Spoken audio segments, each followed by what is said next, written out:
All right, so Pink Floyd co-founder Roger Waters went on CNN and spoke to Michael Smerconish. And basically, the genesis of this is Roger Waters on tour has a very political message associated with his shows. And Smerconish wanted to dig into that a little bit and talk to him about politics. And this is a really interesting back and forth. I'd say overall, and we'll go through it point by point here, but overall, I think Rogers really busts up Smerconish.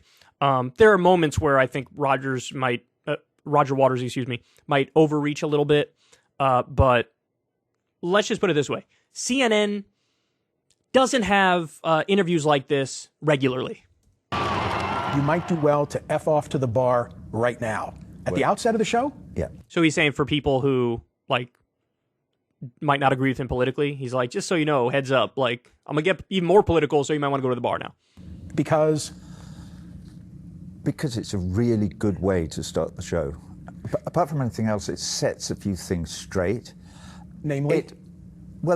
Also it encourages a lot of the people who have come to the show, because they have listened to everything I've written since, 1965 or whenever I started writing songs. So they do know what my politics are, and they do understand where my heart is, and they understand sort of why I'm there.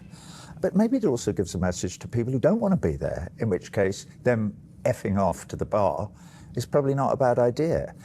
Except that you never know.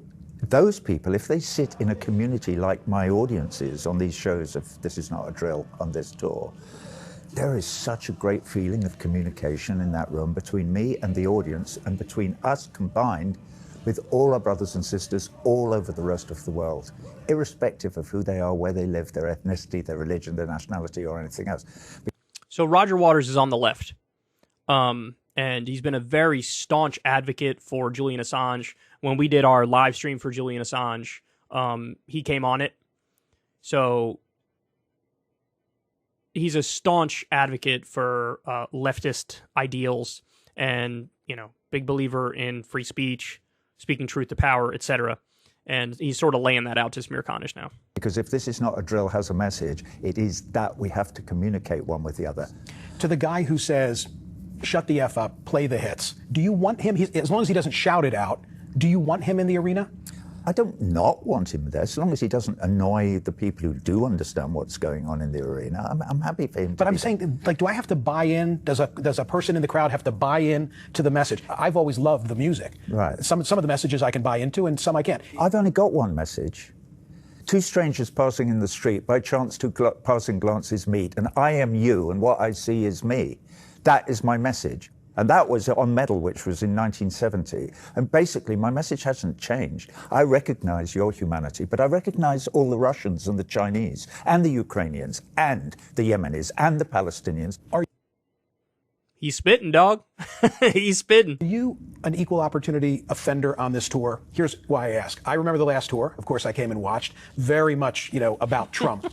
And in the current show, you've got a montage of war criminals, according to you, and a picture apparently of President Biden on the screen, and it says, just getting started. What's that all about? By the way, he ain't just getting started. He's already deep into the war crime stuff. Remember when they did that drone strike after the airport in Afghanistan was attacked? They went and retaliated and attacked what they said was like some ISIS operative or whatever. Turns out it was, an innocent family and a bunch of kids. Remember that? War crime. Very clear war crime. You know what else is a war crime? Stealing billions of dollars from Afghanistan as children starve there. That's a war crime. There's plenty of war crimes committed. Not even just getting started. He's already deep in it, bro. So, Smerconish's question is like, oh, really? Like, you think Joe Biden's a war criminal? Please. Like, that's really what he's saying here. And Smerconish is wrong on the substance. He's just wrong. President Joe Biden? Yeah. Well, he's fueling the fire in the Ukraine for a start. That is a huge crime. Why won't the United States of America encourage Zelensky, the president, to negotiate, obviating the need for this horrific, horrendous war? But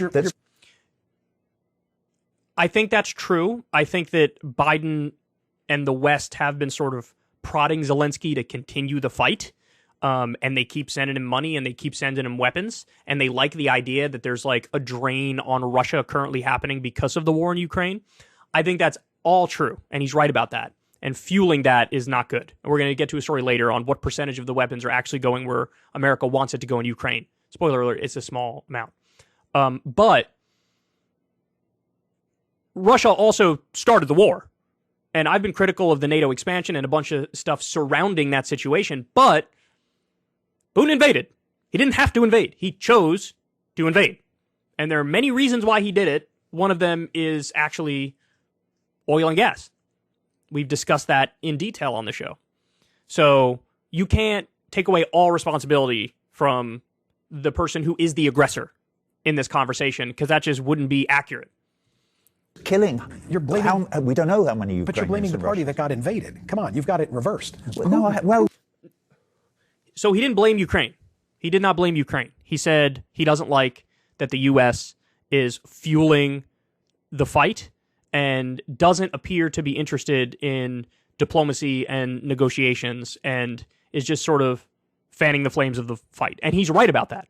He's right. But again, I sort of agree in the sense that you got to spare some condemnation here for Russia because they're the ones who started the whole shit. Even given criticizing the surrounding circumstances which led us to that point. I never would have expanded NATO in the first place, and hopefully that would have averted a situation like this from happening. But the fact of the matter is, it's possible even if we didn't expand NATO, he still would have done this. Because in Putin's speech, he gave like a blood and soil speech where he was talking about, basically he feels like Russia has a right to that territory. And I think he also wanted access to the oil and gas there. That's, you know, any war, when did it start? What you need to do is look at the history and you can say, well, it started on this day. You could say it started in 2008. Okay, it's this war is basically about the action and reaction of NATO pushing right up to the Russian border, which... That's not all that it's about. That's a part of it, but that's not all that it's about. Look, one point I want to make real quick to people on the left is that some people fall into a trap where it's like, because we're against Western imperialism, U.S. intervention, and all those things correctly, therefore we can sort of justify and rationalize any illegal and offensive attacks from other nation states. And you don't have to do that. You can both be against U.S. aggression and Russian aggression. You can be against both. There is no contradiction there. You know, that's in fact, that is actually, that's actually abiding by your principles. If you oppose aggressive invasions, whether it's done by a foreign country or the U.S. Now, I understand Chomsky's argument is like, you should focus more on the U.S. ones because you nominally have some control over that. And I agree with that principle. But that doesn't mean like you have to go with the Russian propaganda about how, oh, they're the victim as they're being aggressive, because that's just not true. So on this point, I think him and I have a disagreement. Again, however, I will say his original point is correct, which is, why is the U.S. helping to fuel the conflict and spur it on, as opposed to prodding Zelensky to sit down and negotiate and come to some sort of a diplomatic agreement? They promised they wouldn't do when Gorbachev negotiated the withdrawal of the USSR from the whole of Eastern Europe. When you say this, then I have to say, what about our role as liberators? You of all people... You have no role as liberators. What about our role as liberators? Michael, what the fuck are you saying, bro? What are you saying? Our role as liberators? That's total bullshit. World War II? World War II? You got into World War II. World War II. Yeah, you got to go all the way back to, the 1940s to say, we did a good thing, foreign policy-wise. True. Total agreement. World War II, it was indeed based that we defeated the Nazis. Hey, by the way, who did we defeat the Nazis with? Who was on our side then? The Soviet Union. Who took more casualties, the U.S. or the Soviet Union? Oh, it was the Soviet Union by a gigantic margin. Oh. Yeah, Michael, good point about World War II. What about every single intervention and war since World War II? Thoughts on those? Were we liberators in any of those situations? Maybe you can make an argument with Korea, but outside of that, Vietnam, Iraq, Afghanistan, and all the other interventions and wars are just nowhere near your categorization of them. We are not liberators. In fact, oftentimes, we can be the baddies.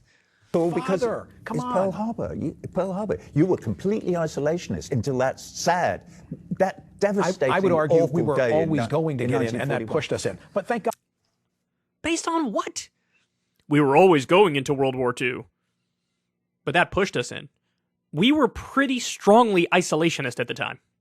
So us being attacked by Japan at Pearl Harbor made it so it became more of like, okay, now it's about self-defense type stuff. That's the way it was able to be portrayed to the country. So I don't even know where you're getting that from. The United States got in, right? You lost your father in World War II. Thank God the United States.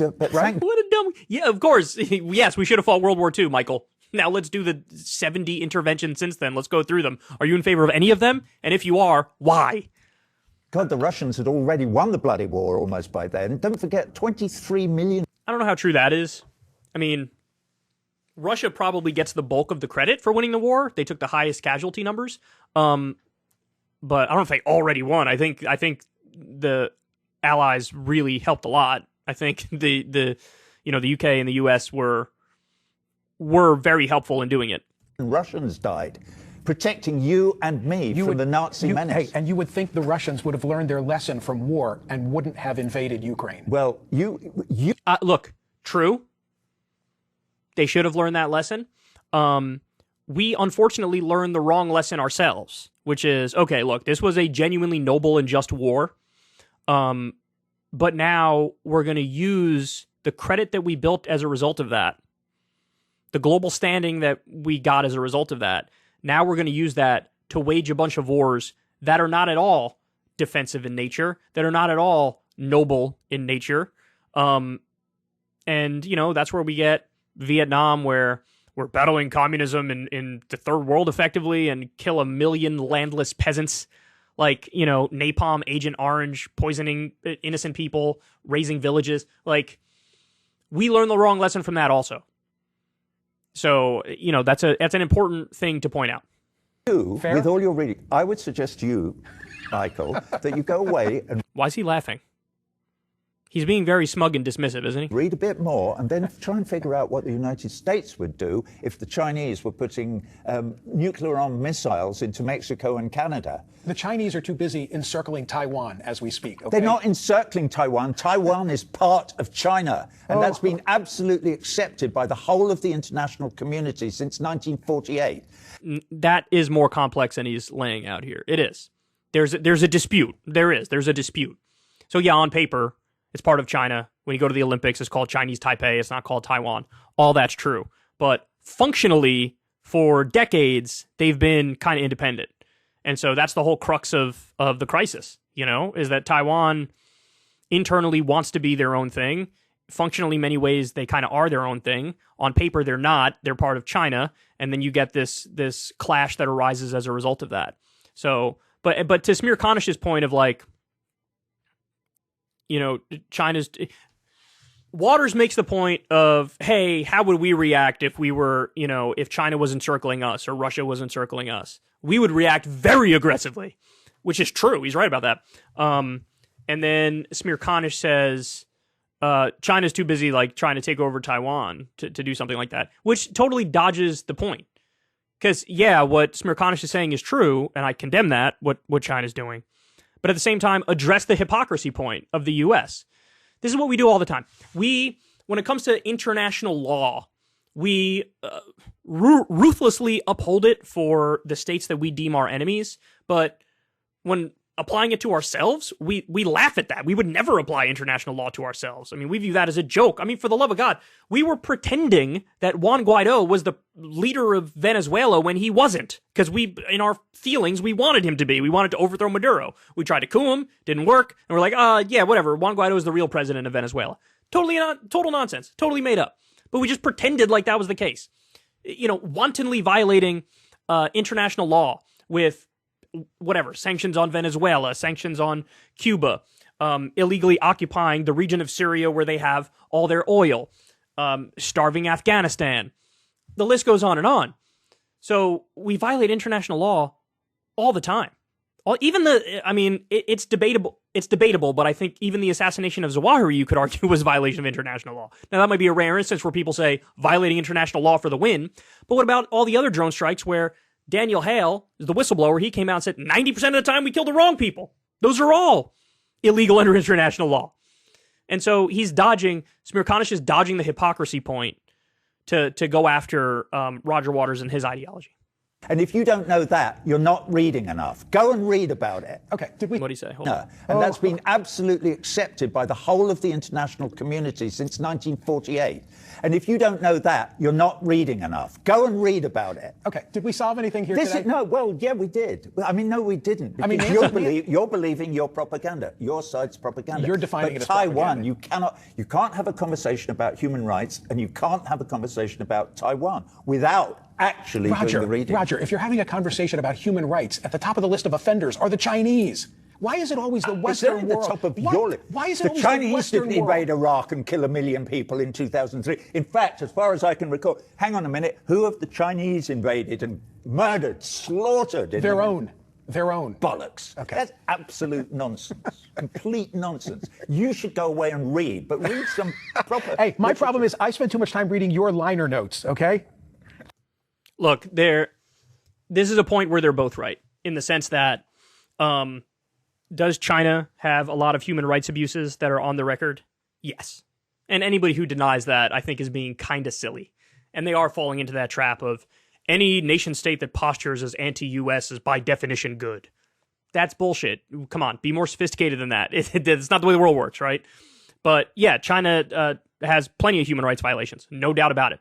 But it is sort of bullshit for, the US to lecture anybody about human rights, because we lost all of our credibility on that a long, long time ago. I mean, it predates this, but really, the most recent and clear example is the war on terror.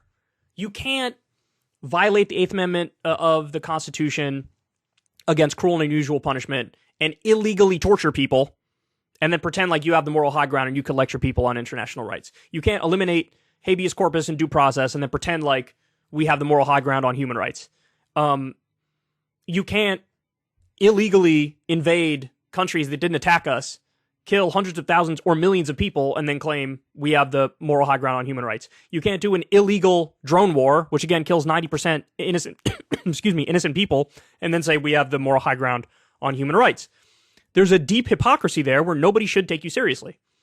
It's, law and order for thee, but not for me, is the mindset of the U.S. government. And so Roger Waters is 100% right on that front. I think Smirkanish is right in the sense that doesn't mean you should downplay like other nation states that violate human rights. I think he's right about that. But functionally, Smirkanish is the embodiment of conventional wisdom in the U.S. deep state. Of like, whenever we violate international law and human rights, well, we mean well, so it doesn't really count. But that's not true. That is not true. That's a child's way of analyzing the situation. So look, overall in the substance, it's clearly a mixed conversation, but I do like that Roger Waters is, busting up a CNN host. I'm enjoying that. Thank you for doing this. Thank I appreciate you for it. talking to me. It's right. always a pleasure. Is it? Okay.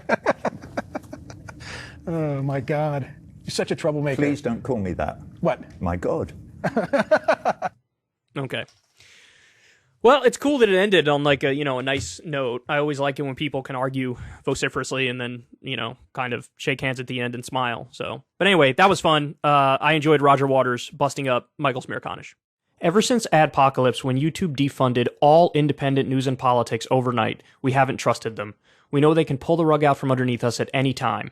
If you enjoy this content, please consider tipping $1 or $2 per month on the Secular Talk Patreon. Link in the video description box below. Thanks for your support.